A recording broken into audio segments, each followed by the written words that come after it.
Mr. Investor Lot, welcome back to the channel. This is breaking news I'm about to deliver to you. We just got a delicious email from Nano Dimension. Word on the curb is they just made another acquisition. So we're going to be exploring that today. None of this is financial advice, it's for entertainment only. And if you're able to support the channel, please hit the join button above my head. It's only 99 cents and it really helps me to create good quality content, up-to-date content just for you guys. But if you're unable to, just you hitting the like and clicking subscribe is enough for me. Welcome to the family. Okay, so Nano Dimension has just made an acquisition of a micromechanics 3D printing leader called NanoFabrica Limited. This was literally just released minutes ago on April 27th, 2021, and this company has now signed and closed a definitive agreement. So apparently this company specializes in and is a world leader in technology and turnkey systems for precise 3D micro printing, or this is also known as precision additive manufacturing. So it looks like this company is extremely accurate at printing on a small scale. Yet again, they were focusing on two main things. You can see here fast, so they're looking at fast, efficient, and also cost-effective parts creation. And they got the catchphrase, "We dream big so our customers can print small." So let's take a look at the technology. I'm going to play you a short clip from their video here. And NanoFabrica is basically saying that their technology brings the benefits of additive manufacturing to micro manufacturers for the first time. So in this acquisition, I think what Yoav Stern was looking for was somebody who had something, a type of technology that is super desirable and that is unique, but also applies to all of the industries they're in. So let's watch this quick clip. Let's take a look at this cogwheel. It's only about 2 centimeters in diameter. Let's say we need it smaller. I mean, much smaller. No, smaller. So small that it'll be hard to see or hold in your hand. 1 millimeter in diameter, kind of small. A 1 millimeter sized cogwheel with 12 teeth, each one with micron precision.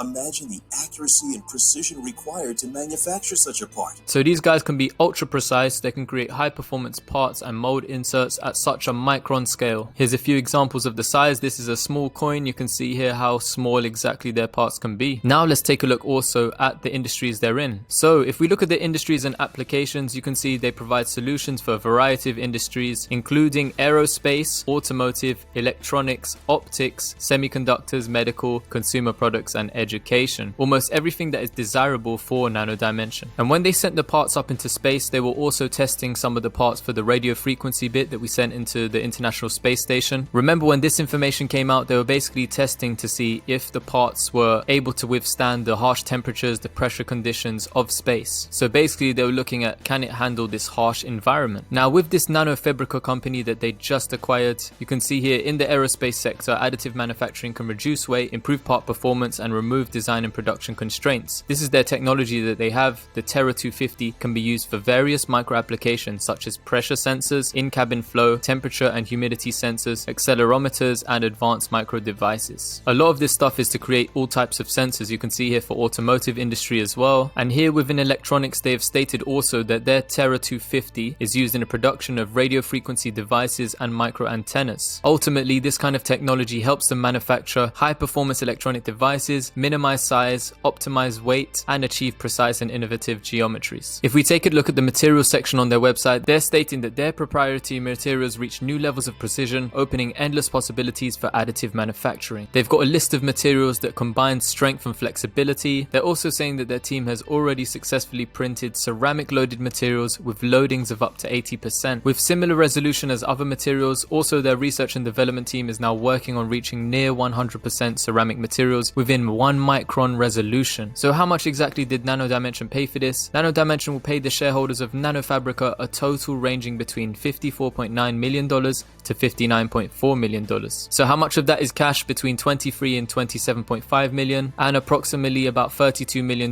is going to be paid in ADSs, American Depository Shares. And to try and hold them in, they made sure that approximately 30% of this cannot be sold for periods of up to 24 months after the closing of transaction. So they can't just liquidate the shares and get out of there. They've also got bonuses. I think here it says certain cash payments will be based on NanoFabrica's revenue and gross margin performance in the next 12 months. So if they start to improve their margins, increase their revenues, then they can get some bonuses. So now they're going to acquire also all of the scientists and engineers, the staff are going to join Nano Dimension. So these guys are leading experts and industry veterans in materials, software, mechanical automation, and robotics. Let's take a look at them. One of the main guys is John Donner. And no, this man ain't no kebab. You can see we found the man on LinkedIn. His about page says that he's always had a desire for creating. This path continued throughout his higher education, where he combined the digital and physical worlds and built complex optical systems. So this man has a PhD in nano optics. He is the CEO and co-founder of NanoFabrica, and he's been there for 5 years, 3 months. The previous company he worked for, I don't know if this was his first startup. If we look at this previous company he was in for 4 years, 8 months, he got a PhD there. He also worked on technology transfer, commercialization of nanotechnologies. Here he led a project to build and validate a prototype of an electro-optical device, participating in forming strategy and execution of the sale of this technology to large optics companies. Also evaluated business and market opportunities of various innovative cutting-edge technologies. The next person of interest is Mr. Eyal Shalef. Here in the Glow's new article it says that he worked at Hewlett-Packard's company for 16 years in research and development, building both large industrial machines and developing some of the most advanced materials for the digital printing industry, as well as managing algorithm development, process control, and advanced chemistry manufacturing processes. Eyal has registered over 35 patents under his name, Inventor. So Eyal Shalef is actually the CTO, the Chief Technology Officer, and co-founder at NanoFabrica. And on his LinkedIn, this man has said that he was the section manager in HP Indigo Research and Development Department. He was managing around about 70 physicists, chemists, engineers, and technicians in 5 research and development groups, 3 ink development groups, color control, algorithms groups, and a material characterization lab. And some recommendations about his character. Samir said he is a highly experienced material person. He said hands-on, know-how, and open-mind researcher. Okay. Excellent work relations with peers. So I want to know, how much did NanoFabrica make? And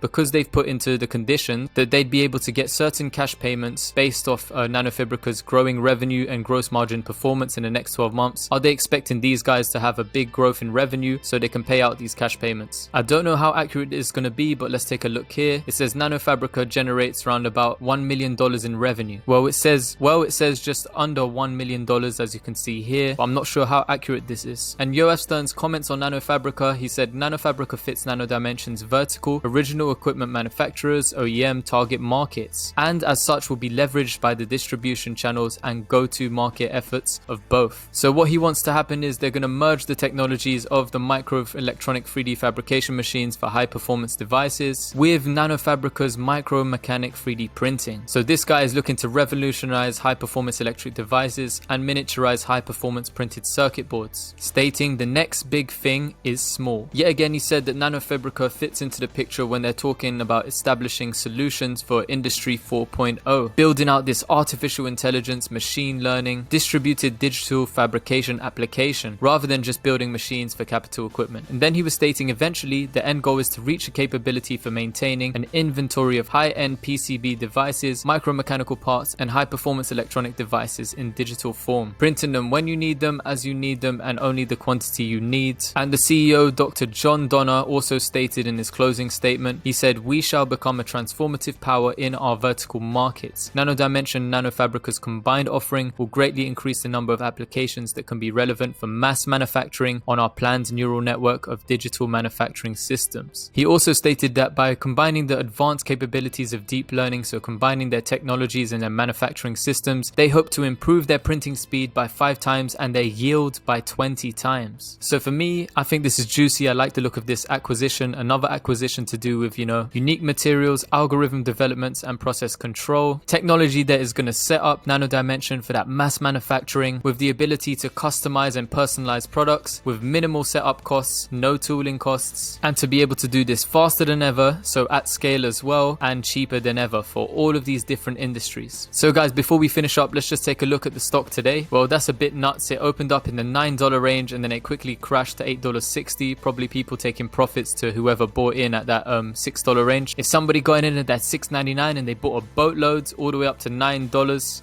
ooh. Let me know your thoughts and feelings. Drop me some comments on this acquisition. Do you think as well that we paid a fair price for it? Can you see how it can integrate into our system? And if you're able to support my channel, please click the join button above my head. It's only 99 cents, or you can join my Patreon group. But if you're unable to, just hit that like and click that subscribe button. It means the world to me. Thank you so much for watching, and I'll see you in the next video. Mr. Investor Lot over and out, baby.